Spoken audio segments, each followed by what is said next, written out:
All right, everybody, welcome back. This is the July update of student loan news. As always, I'm joined by Adam Minsky, student loan attorney, a writer at Forbes, and kind of like our guy when it comes to keeping up to date with all this. Adam, how are you doing today? I'm good, Stanley. Good to be here as always. Awesome. All right, so Adam, if somebody has ignored student loan news for the last month, what are like the three main developments they need to understand and why? Well, I would say July 1st was kind of the biggest date in the student loan world in a long time. Things have changed for current borrowers in that there are new and changing repayment plan options depending on when you took out your loans. For people going back to school or going to school for the first time going forward, there are going to be new limits on borrowing and also new restrictions on accessing the older repayment plans. And then for Parent Plus borrowers who didn't take action before July 1st, they're essentially now cut off from most income-driven repayment, if not all of them, as well as several pathways to loan forgiveness. So I would say big changes for current borrowers in repayment, prospective students going forward, and parent borrowers. Now, focusing on borrowers who already have loans, um, what changed immediately on July 1st? What's changing in 2027 and in 2028? So repayment plan options are kind of changing in stages. The big change that went into effect on July 1st is the sunsetting or the beginning of the sunsetting of Save Plan. And borrowers who are in the Save Plan began to receive notices giving them 90 days to switch to a different program. We'll certainly talk more about that, I'm sure, in a moment. The Department of Ed also launched a new income driven plan called the Repayment Assistance Plan, or RAP, which basically has some benefits and some drawbacks relative to the other programs. And some things that are going to change further down the road in 2027. They're going to allow borrowers who are in default to have a second shot at rehabilitation. Prior law had restricted rehabilitation options to just sort of a one-shot deal. Now you get a second chance. And then in 2028, they're going to wind down two additional income-driven plans, Pay As You Earn and ICR. Both of those plans are currently in effect still for another couple years, but they will be gone by July 2028. All right. Now, for those borrowers who already have existing loans, is there anything they need to know about consolidation today and what that may do for their kind of rights and options for repayment? Yeah, so that July 1st date is really important, including for current borrowers, because if you take out any new student loans or really any new federal student loans, or you consolidate your existing loans going forward, you will be treated as a new borrower and you will be cut off from all the legacy repayment plan options, including income-based repayment, pay as you earn, and some of the older fixed repayment plans like the extended and graduated plans. Your only options will be either RAP, which is that new income driven plan, or the new tiered standard plan, which has a term of 10 to 25 years, depending on your balance. In addition, if you consolidate your loans now, you might erase all of your existing credit you've earned toward income driven repayment loan forgiveness. So if you had years of payments under IBR, for instance, and then you consolidate, not only will you be cut off from IBR, but you'll be starting at zero on a 30-year term under RAP. And I would say there are very few examples I can think of where it's going to be a good idea for someone to consolidate their loans right now and going forward. Yeah, I had a consultation last week that was really eye opening for me because the person was looking to consolidate their loans and I couldn't find a reason to do so. I was like, all of your loans with the Department of Education, they already have credit toward loan forgiveness. You already have the bevy of repayment options available to you. So why are you trying to consolidate? And when we finally got down to the matter of it is, she believed consolidation would help improve her interest rate, which would thereby improve or lower her monthly payment under her income driven repayment plan. And I had to take steps to kind of show her a different calculation. I was like, look, your payment has really no, under this income based plan, has no relation to the balance of what you owe. So if you owe 200,000, if you owe $1 million, your payment is going to be the exact same because it's tied to your family size and your income. And I point that out because, as you just said, there's really you can't, there's very few things you can think of where consolidation makes sense for an existing borrower today. There may be some gray area there, but for the most part, you have to really question, why am I consolidating today? And what am I giving up in the process? Exactly. And I think what's tough for people is there's been such whiplash with student loans in general, but specifically with consolidation. It used to be not too long ago, just a couple years ago, that consolidation was not only a good idea, it was necessary for people to be able to maximize their benefits under certain programs, including some temporary Biden era waiver programs. It's been necessary for some people to qualify for public service loan forgiveness. And up until a few weeks ago, it was necessary for Parent Plus borrowers to be able to access income driven plans. So we've gone from, oh my gosh, not only should you consolidate, but you got to do it ASAP, to now consolidation is, for the most part, a very bad thing to do. Right. And just that long tail of information and having to change can be a lot to process and to kind of like keep up with if you're not someone who does this all the time. But I think the main takeaway is, correct me if I'm wrong here, if you're someone with loans today, there's really very few incentives to consolidating today. And if you are going to entertain it, you really need to examine, what am I gaining and what am I losing in the process? Absolutely, and I think for the most part, again, there might be some some exceptions to this rule, but most people will be losing more than they're gaining if they consolidate right now. Absolutely. Now, you mentioned that with this save plan, kind of the exit here, I want to circle back to that part. Now, I know borrowers keep hearing they have 90 days to leave save. What actually starts the clock here, Adam? So the Department of Ed started issuing 90-day notices starting on July 1st. And those notices give people 90 days from the date of the notice to switch out to a different plan. If they don't, they're going to be put in a standard plan. Now, a few things to keep in mind. The notices are going out in batches. So not everyone got a notice on July 1st. I had some folks, some clients got their notices on around July 15th. It looks like the notices are going out every couple of weeks, and that's probably going to continue for at least another couple months, if not longer. So your notice, your 90-day period doesn't begin until you got the notice. That's point number one. Point number two is that nobody got the 90-day notice before July 1st. A lot of people got other notices. We can call them pre-notices or pre-90-day notices, saying we're going to be issuing you a 90-day notice. In some cases, people got 2 or 3 of those preliminary warnings throughout the spring and summer, possibly as late as sometime in June. But those were not the 90-day notices. The earliest anyone got this 90-day notice was July 1st, which means the soonest anyone is going to be kicked out of SAVE would be September 29th, which is exactly 90 days after July 1st. But you got to get that notice, and that's going to be coming from your loan servicer. So depending on how you receive correspondence, it could be by mail, it could be in your online account inbox with your servicer. So just keep an eye out from that, for that letter. But it's going to be a letter from your servicer that specifically gives you 90 days from the date of the letter to enroll in a different plan.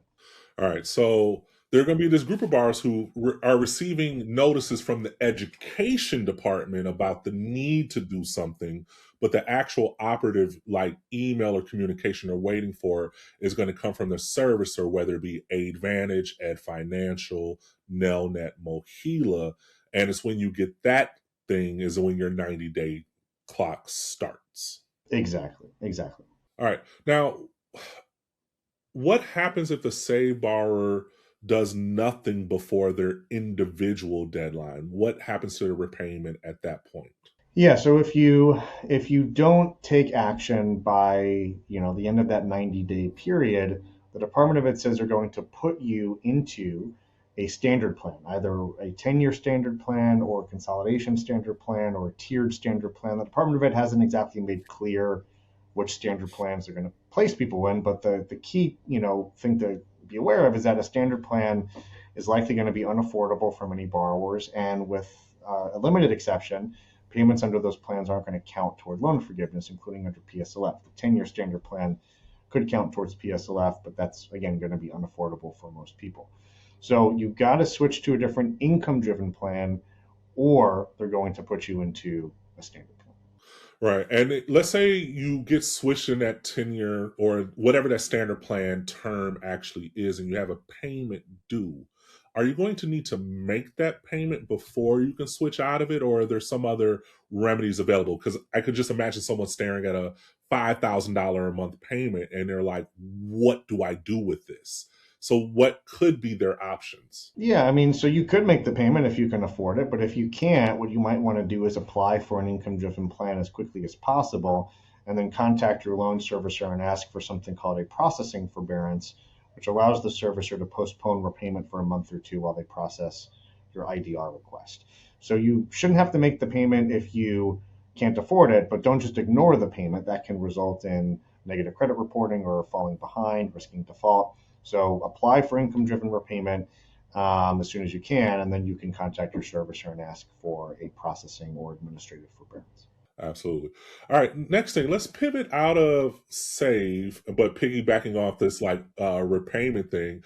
And one thing I've noticed in kind of like our student loan listserv and conversation amongst ourselves is that we're noticing that there is a lot of complaints about the federal student loan estimator, the calculator, the repayment formula being used, and then the payment that's shown on studentaid.gov actually not reflecting the payment that they receive from their servicer.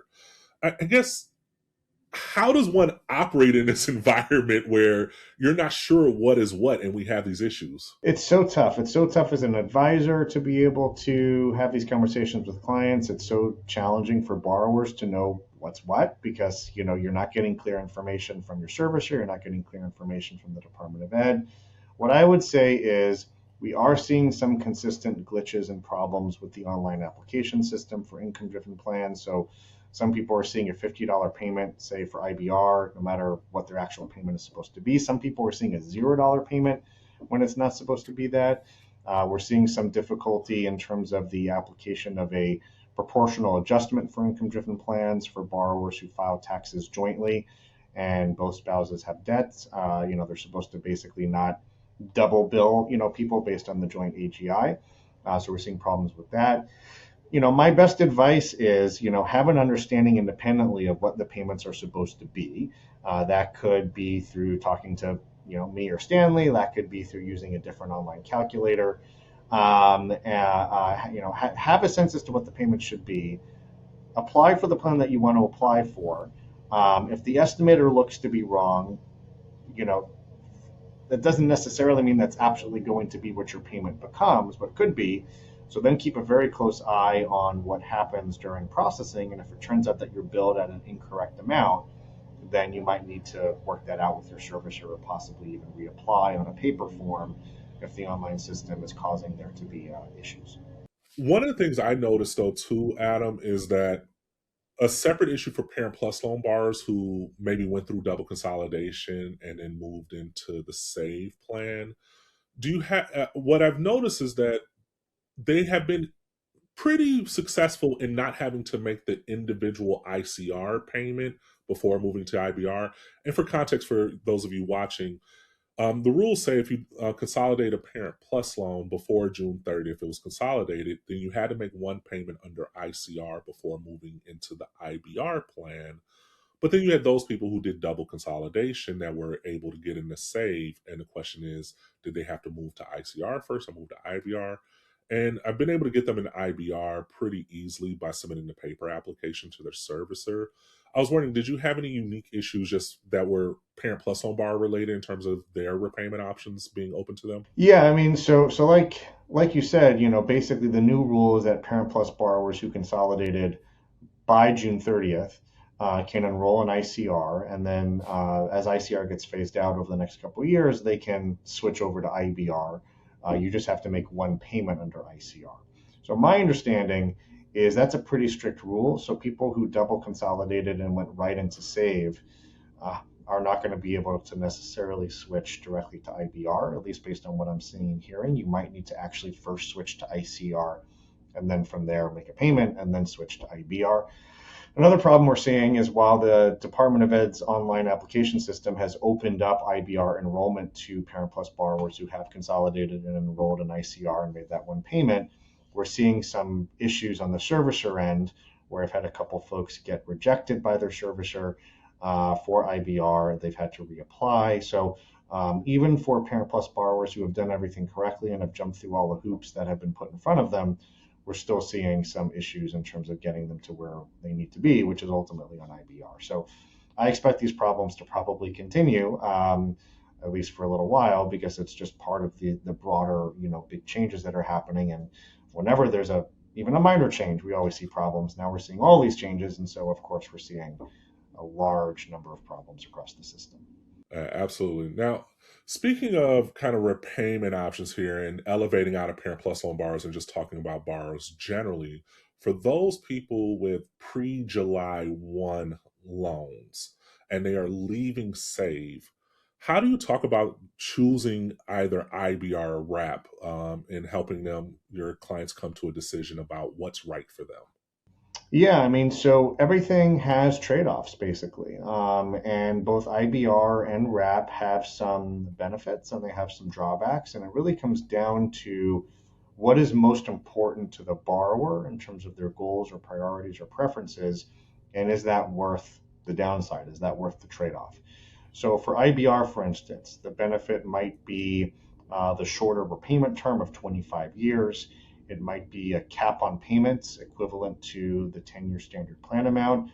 If that's really important to the borrower, is that worth, potentially having somewhat higher payments compared to RAP?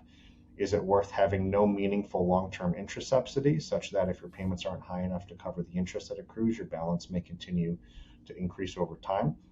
For some people, that's a worthy trade-off. For some people, it's not. RAP, similarly, RAP has, in many cases at least, lower payments compared to the older version of IBR. And RAP also has a really generous interest subsidy that'll prevent your balance from continuing to grow over time if you're underwater relative to interest, similar to what the SAVE plan offered. The trade-off is RAP requires 30 years in repayment before the borrower can qualify for loan forgiveness, far longer than the 20 or 25-year terms available under the other income-driven plans. RAP also has a less generous definition of family size and no cap on payments, which can cause RAP to become more expensive than IBR, possibly in the future, for some borrowers. And payments that you make under RAP will not be transferable back to IBR in terms of counting toward loan forgiveness if you end up switching plans.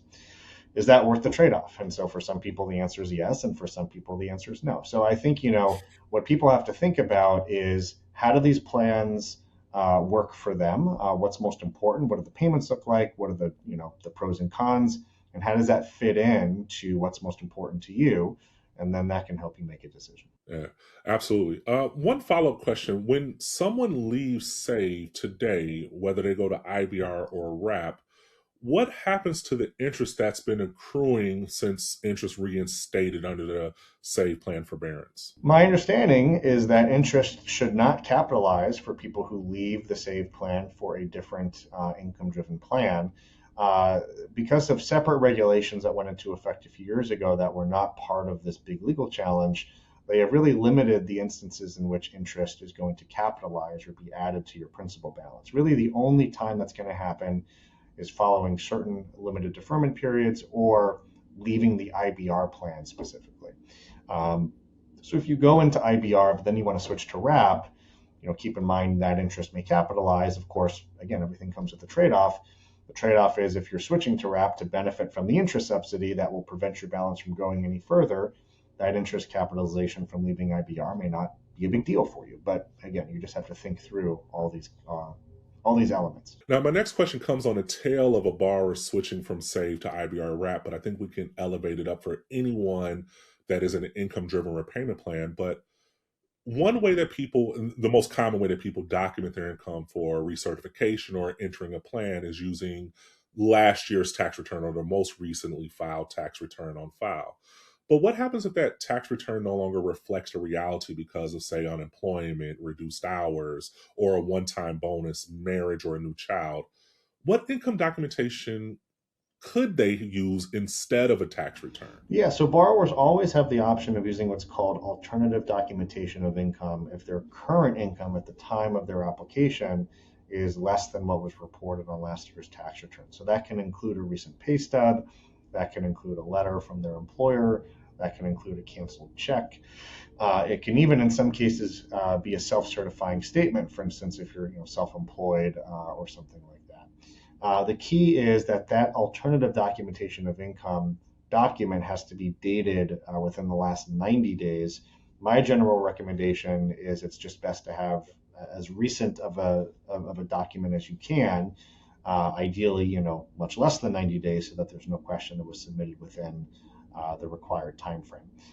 If you're doing the online application, there's a question in the online application system that asks if your income has decreased since your last tax filing. You would answer yes to that question, and then that will prompt the system to ask you to upload your document directly into the application. Now, keep in mind, if you're married and you file taxes jointly, you'll also need to supply income documentation from your spouse as well.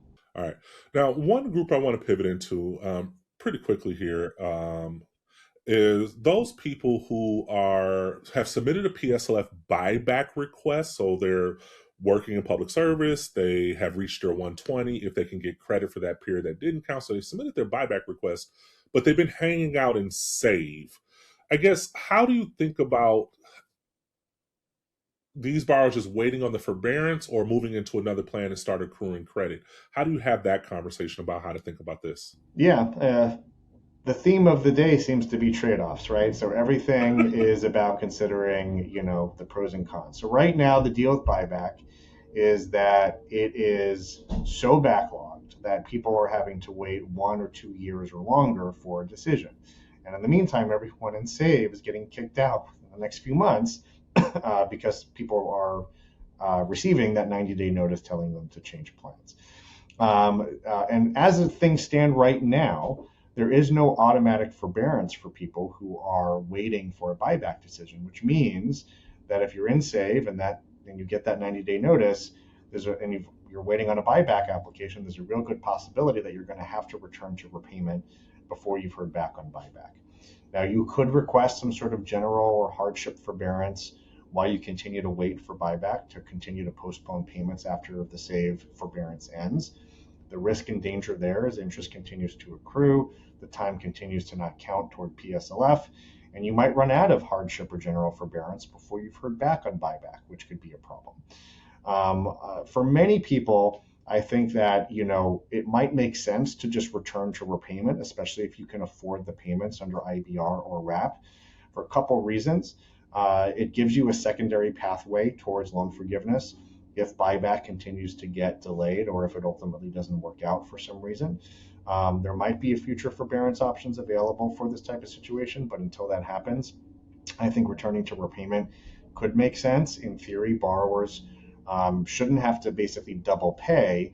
So either they should get a reduced buyback offer if they're approved based on the additional payments that they made, or they should get a refund for any overpayment that they've made if they've made more than the 120 payments needed for loan forgiveness. So I can't guarantee that, of course, but that's how it's supposed to work. So I think, again, it really just comes down to what's best for a person's situation, what your risk tolerance is, whether you can afford the payments under the other plans, whether or not it's important to you to have a secondary pathway to forgiveness, given that buyback continues to be a troubled program. All right, last category here, hard pivot out of repayment and to those people who are in default right now. And so I was looking at the Associated Press had a recent report where they're like basically about 9.5 million borrowers are in default to a total of about 233 billion. So I think that represents roughly somewhere between 20 to 25% of all federal student loan borrowers at this point. If you're someone that's in default today, how do you choose between rehabilitation and consolidation? And I think this takes us back to kind of the beginning part of the conversation about how to think about consolidation today. So if you're someone in default and your options are rehabilitation or consolidation, how do you kind of talk about this with borrowers? Yeah, this does bring us back to that initial part of our discussion. So consolidation is a pathway out of default, but it still comes with all the current problems that we talked about before as of July 1st, which is that it'll convert you to a new borrower with more restricted repayment plan options. It'll erase any existing credit you may have earned toward eventual loan forgiveness under income-driven plans. It could really be a problem. And so before, for people who were in default, consolidation made a lot of sense because, again, you could not only get out of default, but you could potentially maximize your credit under, some of these temporary Biden era waiver programs, and you set yourself up for all the different new, options for repayment. And that's just not true anymore. So I think increasingly we're going to see people who are in default need to rely more on rehabilitation, which is a longer, more complicated program. But if you have existing IDR credit, you want to preserve that, you're going to have to rehabilitate. If you want to maintain access to programs like income-based repayment or an extended repayment plan, you're going to have to rehabilitate. So again, it just comes down to trade-offs. Now the problem is, some people might not want to rehabilitate because it takes so long to get out of default. For some people, it might make sense if you're not really losing much. If you've been in default for 20 years and you have FELP loans and you want to turn them into a direct loan, maybe consolidation does make sense for some people. So there is no one size fits all type of scenario here for people, but I do think we're going to see people need to rely more on rehabilitation to get out of default compared to consolidation. That one size fits all, that there's really never that answer that applies to a broad category of borrowers and student loans. I get very jealous of like these on Instagram. I watch these dermatology doctors, creators, and they get to just show up product images and like, this is good for this is good for that. And I'm like, that's impossible to do with student loans because there's so many branches and pathways and these other factors that can help shape it. And while we may have broad answers, like, okay, could make sense here, one little fact, say your marriage, or say your proximity to loan forgiveness, or say, oh, I'm actually going to be moving in public service, helps shape the entire answer here. And you're so right that, yeah, it is this thing where there is no one size fits all answer in student loans. I wish it were, but it just doesn't exist. It just doesn't exist. It's true. Absolutely. All right, so let's go ahead and get out of here. And with that, I would say, Adam, we've talked about a lot here. We went from kind of what's changed with one big beautiful bill, in terms of repayment options, where you're at with save, PSLF buyback, default. I guess to wrap everything up, kind of how are you thinking about these changes moving forward, and what would you tell borrowers about this? We have to make decisions based on how the landscape exists today. And I think, we were talking before we officially got started about how, to some extent, when we meet with clients, we're dealing with a lot of understandably upset and panicking people because almost everyone is seeing their payments increase. Almost everyone is encountering problems with the system. Almost everyone is experiencing adverse impacts from these changes. And that's just the reality of the situation. We have to make tough decisions based on the landscape as it exists today. That does not mean that this is what the landscape is going to look like forever. There might be some positive changes a few years from now. We might have new, better options. We might see payments go down. Who knows? I mean, obviously, it's going to depend on a number of factors like elections, but let's get through the next couple of years.